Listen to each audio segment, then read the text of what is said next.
What's going on, everybody? This video, it's going to try to get others to see exactly what I'm trying to speak about when I speak about the ecliptic and the horizons and our, what do you call it, the rising signs and all these things that they talk about astrology. And people, who have a basic understanding of it will say, oh, I'm this, I'm that, without even ever have looked into the stars or exactly how this stuff is kind of calculated. And this, I guess, this would be a beginner's guide, I guess, because honestly, I came at this with a beginner, but I had felt comfortable enough to look at everything and figure this kind of stuff out so I can explain it to how I can understand it. So, what we're looking at here, this is the birthday of an individual such as myself. And these are just, I just have various people's star maps set up, but I'll show you guys here. So I use Stellarium. Stellarium does this fantastic job. I was so concerned because there's these right ascension degrees and there's declination, right ascension, declination. They give them to you right here. You'll see Ra, DSC. This gives you, this is like a GPS coordination system based on our sphere that we operate in. And this is why this stuff works. This is why people who argue that the world is flat, all this stuff, um, I don't know if you looked into it's just funny to me. I'm not saying they're wrong or anything, but I just say you guys have not really looked into, charting the skies. If you look at charting the skies, you'll see that these coordination systems our work because it's a spherical system, and you have you have latitude, longitude, and we're having celestial spheres. We're dealing with astronomical bodies.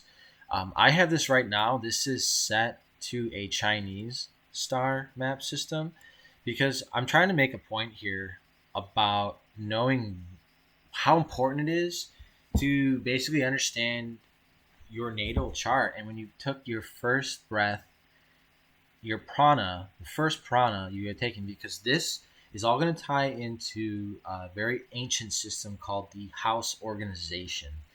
The house organization of your natal chart is is still today one of the best systems to really divulge into your personality traits, because astrology, astronomy, whatever you call it, there is things to it, and you cannot deny the forces. Or when you start seeing these things manifest in your life, you can no longer deny that these facts one freaking bit. So what we're going to do is use this natal chart as a representation of what I'm talking about. So this person was born 1988 is a dragon year. You'll see the horizon line. So they were born at 6:04 a.m. and this is the horizon. So if I turn on, so we're using Stellarium, right? So if I turn this on, there's actually, you can do like a basic horizon like this, and you can turn on the atmosphere. You kind of get a feel for how the day looked before you're born. Before, this is so much charts. So you can look around, you can see degrees. So this ecliptic here, this ecliptic line, this is very important because this shifts. This line shifts because we're dealing with precession, the way we're wobbling, the way their axial tilt, and the way we're traversing through the, I guess you would call the firmament or whatever you call it, whatever people call it. I say the expanse. This is shifting, we're rotating clockwise while we're doing something counterclockwise. I think, yeah, let's see, planets are going counterclockwise and the rest of the universe is spinning clockwise. There we go. That's what's going on because the planets are going around that way, yes. So it's a weird dynamic when you understand these ecliptics because the 0 point of the ecliptic in 1988 was right here, and this is where it says 0 degrees. This program does a fantastic job of adjusting. You can set these views, so you can do this on your own. I'll give you guys some instructions. So you just click on this button here. I highly recommend getting Stellarium. Stellarium is like one of the coolest tools ever. You go to the sky and viewing options window right here, right? F4. And then you can go to the marking, you go to sky, you can play around with these settings. I played around with a few of them. this is the best part of the programs. You got to explore them. You got to figure out like, okay, what are the cool things in this that are going to give me the information I need to uh, create what I need to create or to see what I need to see. So you can turn on the ecliptic update. So the update is important because if you use a J2000, this is the ecliptic set at the year 2000. So right now this is the update. So this is most current. This is what you really want to. So I set it to green, and I also set the horizon to green too. And setting the ecliptic, lo and behold, because I was stressing out because I was like, oh, I know you can convert the raw, the right ascension and the declination into a degree based on, but it was like the math was like too much. I was like going to be so annoyed. So I was lucky enough to where you could now these are 1 degree, right? The ecliptic is a 360. So if I go all the way around, it's 180, right? Which is on the horizon around here, which I got to turn off, right? There's 150, 180, boom. So Virgo is directly opposite to the 0 point, which would be the spring equinox. So I found there's a problem with a lot of natal charts I was looking at. They don't calculate this. So my observation is you need to make a natal chart every day based on where the sun is rising in your specific area, and then assigning the house systems based on the sun, right? And then you'll know the energies of the day that are affecting that area, and you know what's going on. That to me, that's the science of this astrology, because you're dealing through a clock. Like we have 24 hours a day. Each house system is 2 hours of the day, and you'll go through these. So this is a key to tapping in, right? Tapping into the natural energies we're experiencing every day, and not becoming primal, but becoming specific and tactical. Tactility. We're tacticians. This is what this is all about. This is why this is here. So this is our 360 sphere. And when we're looking at this person had their sun below the horizon, born in the arm of the sun, which is right near Regulus. It is so close. It is within 3.5 degrees. That is very close.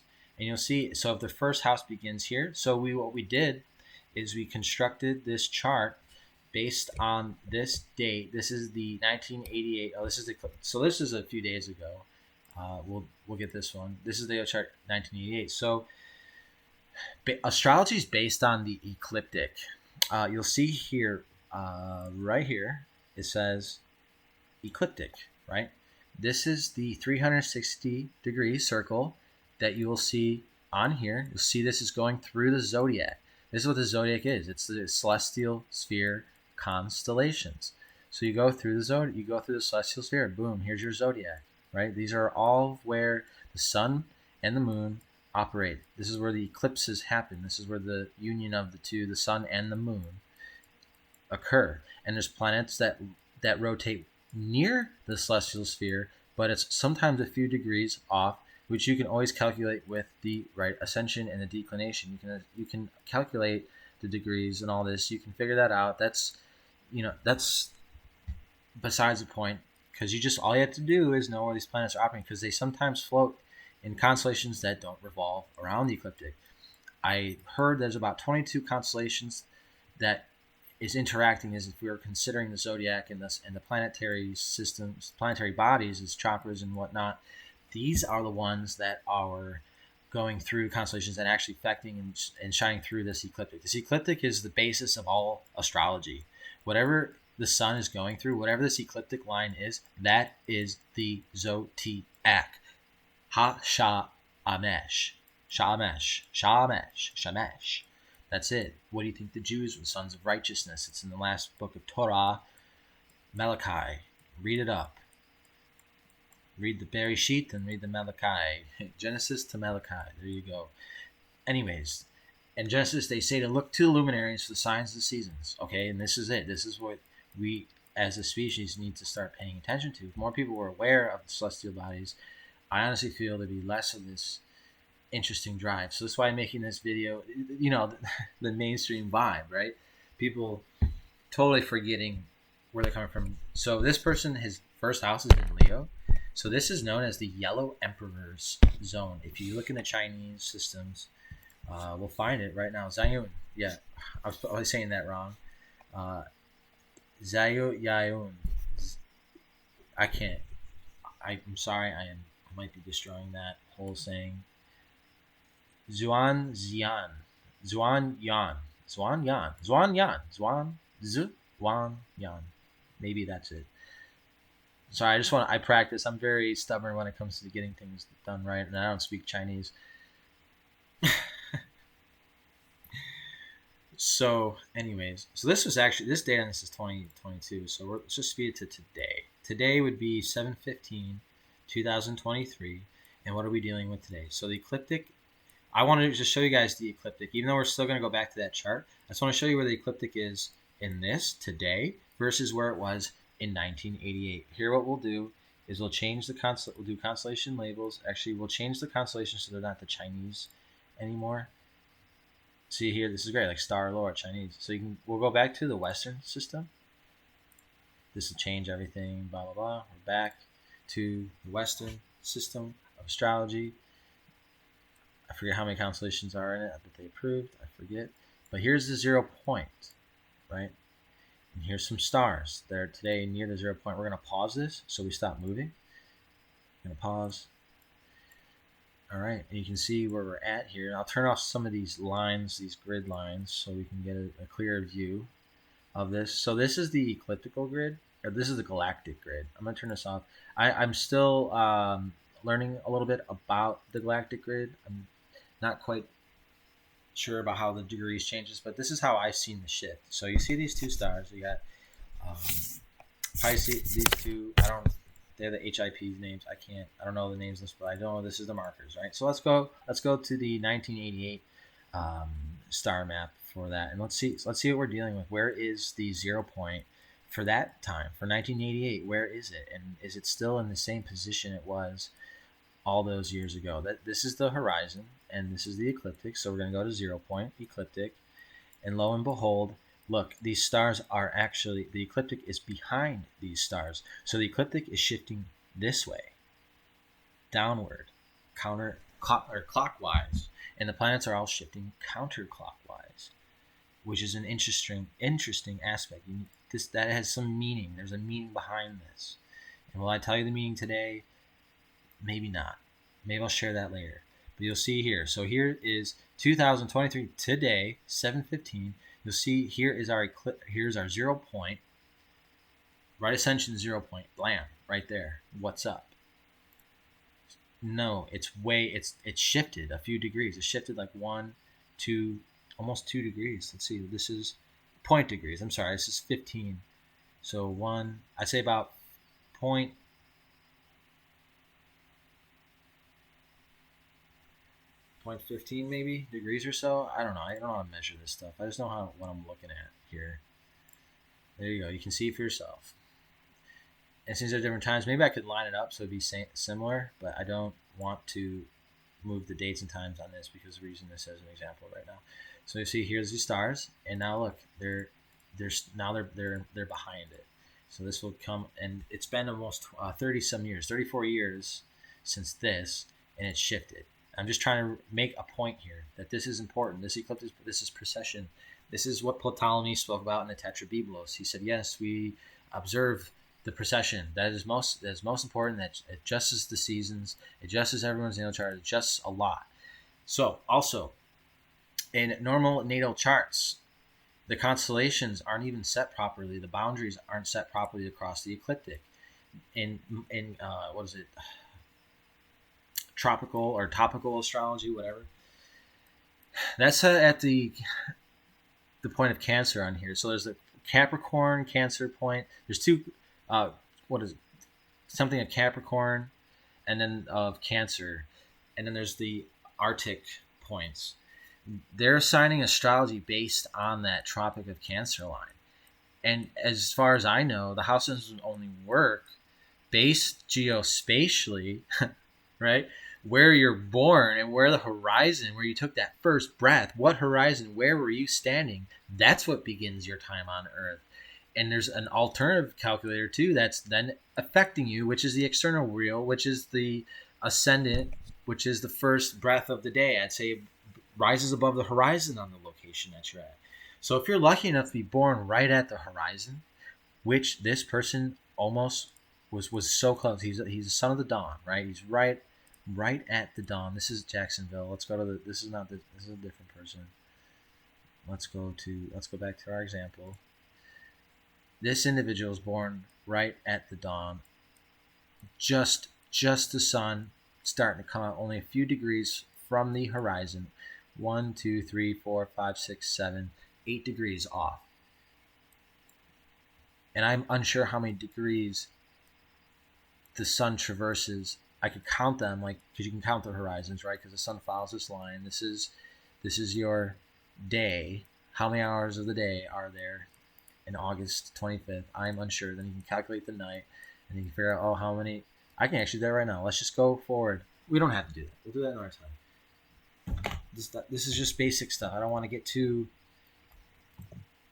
confusing, because and honestly, there's still a lot I'm learning about this, and making these videos helps me experience what I've learned and to then expound on it. So we'll go back to this chart.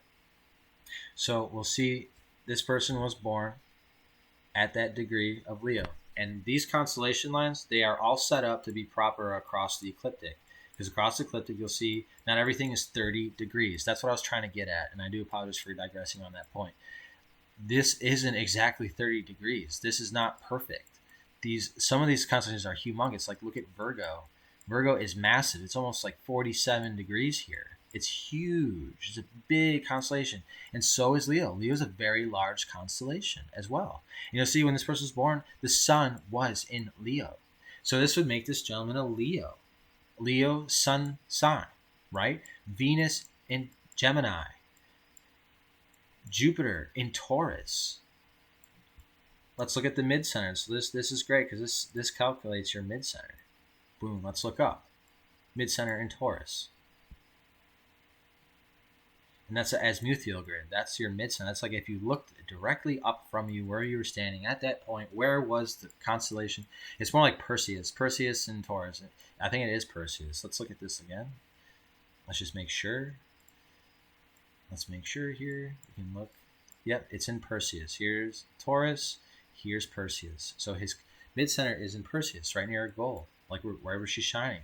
So look at this is important for this gentleman. He may be a warrior in his past, or some type of warrior, because what he's striving to be. He's trying to defeat the evils. This is what it looks like to me, and the way this is lining up, especially with this Gemini and Venus. Very loving, very talkative, you can get along with pretty much everyone. Look, it's right in the center. It's right near Wazat. This is very Saturn-Venus energy. When Venus is here, she's very comfortable in Gemini. Very loving, very outgoing, very easy to talk to. And I know that some of these things I'm still learning about all this. Trust me, I'm not specific. But then you'll see here. So since we're not dealing with this perfect 30 degrees constellation nonsense, we can then evaluate the proper signs. So we have taken the liberty of adjusting the ecliptic, not adjusting ecliptic, but adjusting the real constellation lines that exist on this ecliptic on this specific day in 1988. Let's go back to the 1988. I keep changing.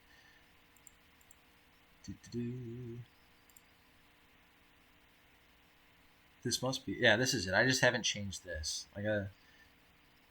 Don't ignore it. This is 1988. Just ignore this. I actually didn't change that yet.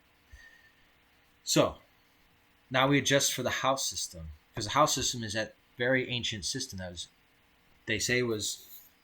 they have records of it in India, of it being created along that time. So they aren't sure when, but I'm sure it was more ancient than anything. And then they even talk about in the book of Enoch, all this stuff.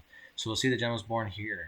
So here's the Leo constellation. This is his first breath right here. This is it, the first breath. So his house system is primarily in Leo. His first house. And if you want to know, I'll read off these first houses for you guys, just so we can all be aware and we can go off of them. The first house is the individual personality. Start and new beginnings, physical features, qualities, and attributes. So he's a very regular home. This is the Yellow Emperor house. So this is a very royal house. If you want to look at someone who is royal, you want to see a royal image, this person would represent almost everything about being royal.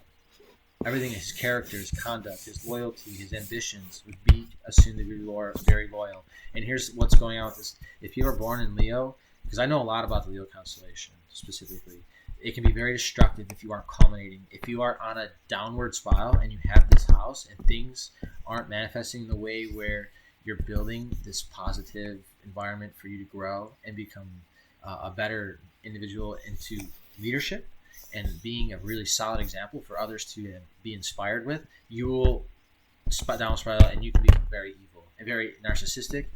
And that's the bad traits with Leo is even if you're wrong, you'll always think you're right. I've seen this happen with a lot of Leos, and they're always craving attention. So sometimes if you're not getting the good intention, you'll do bad things. Be one of those people to say all publicity is good publicity. That's a very Leo thing to say. And I'm not gonna be able to cover that with all these energies because I've really been studying Leo because I see why it's so important because it's the house of the ruler. It's the ruling class. This is it of astrology, celestial. If you have these first house, if you have these royal lines inside your first house, you are going to perpetuate externally. People are gonna visually see you that way, and you need to start acting that way. And that's all this chart is trying to say. Hey, this is your personality. This is what really makes you tick. Look at it's a clock. 12 hours a day. It's hilarious. This is what our world's kind of built on, because this is important to know, to understand the energies, the yin yang, the Tao, the Tao, the way of the inner workings of this clock. And once you look to these, it's really magnificent, and it really gives you that faith that you need in this world. So, second house is Virgo. And what does second house deal with? And we all know what Virgo is, right? I mean, if you watch my channel, you're probably into these things. Second house, values and possessions. And Virgo is always about detailed, analytic, pragmatic, and knows what is important. And it can be extremely critical at a lot of times. And that's definitely an issue. So this person is going to value those specific traits. Analyzing, pragmatism, detailed, knows what is important, can get into the fine details through that. And that's important for them to know what they're getting into. And this individual seems like someone who might be very independent, because we can see here in the fourth house deals with roots and origins, right? So we have three constellations affecting this individual. We have the Libra, we have Scorpio, and then we have Ophiuchus. And Ophiuchus is the energy is very Uranian. So Uranian is very egalitarian, very wants to do what's right, doesn't want to live in a surrounding, right? That is detrimental, and that's the roots and origins. That's how they feel internally, and that's what because it deals with ancestry, deals with lineage, heritage, deals with roots, household and neighborhood manners, mother or motherly figure, and your security. So this person would always feel secure in a household that would let them express these energies. Scorpio is very intense energy, very intense. And that's very intense water energy. It's enthusiastic, it's philosophical, it's larger than life. Metamorphosis can be very tiring. It can be hard to deal with these people. And that's what the house system is. So this person grew up in this environment, especially with Libra being in the beginning of that first house. And Libra is very diplomatic. So the house had a very diplomatic, maybe they had very family debates, things like that. They appreciates beauty in class, so their family's probably always striving to be upper class, improve their class systems. Some type of balance or harmony in the home was established that was working, and very difficult for decision making here.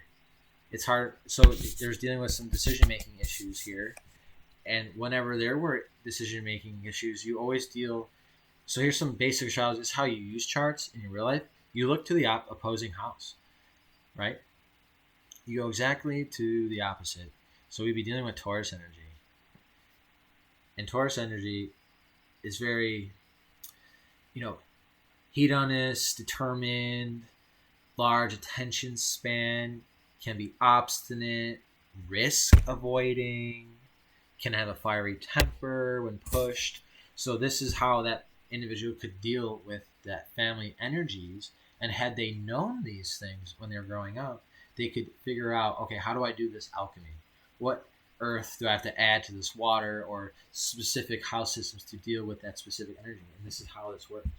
It's pretty much the emotional wheel. It tells you a lot of what is going on.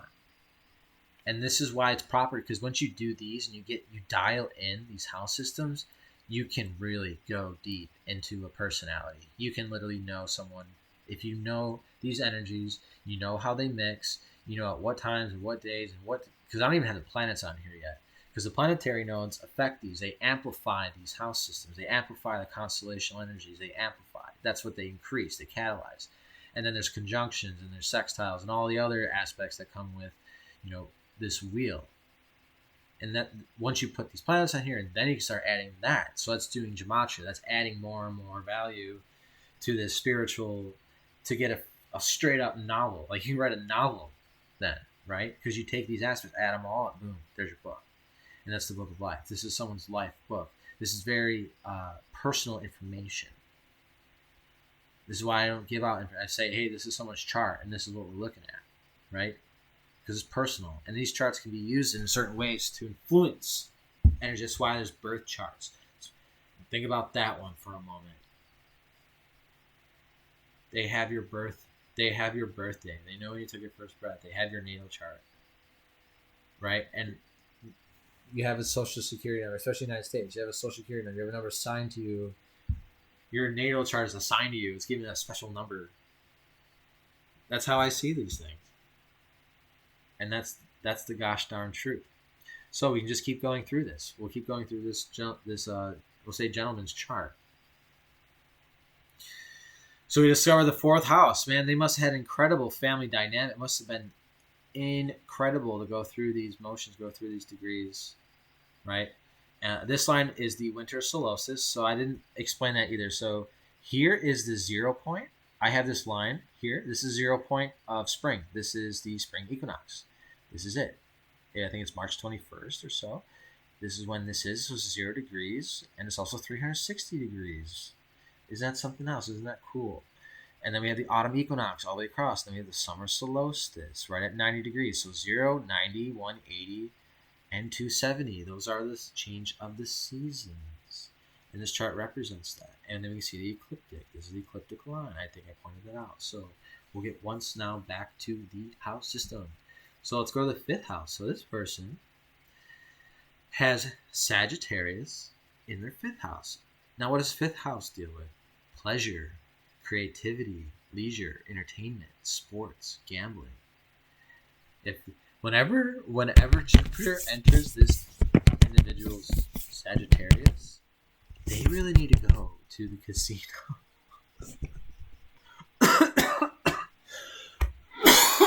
Oh man. That's all I'm saying. I'm not trying to divinate. I'm just saying that's probably a good time. Just saying. And so, once again, this is the value of knowing your chart. Okay, maybe I should do this. Maybe I should do that business meeting on this day. Maybe I should understand, right? But maybe business isn't the best thing to do because it deals with pleasure and creativity. If you don't get pleasure from your business, then you should not. If you're not creative in your business, refrain, separate, go on vacation instead. Go on vacation during this time, during these degrees, during this gentleman's fifth house. And that is ruled. Well, Sagittarius. Sagittarius is definitely ruled by Jupiter. So, there you go. There we go. It's fifth house. Sagittarius is independent, intuitive, joyful, artistic, holistic, can be easily distracted. So there you go. This person has I would say a very amazing placement here because fifth house in this tropical astrology is normally assigned to Leo.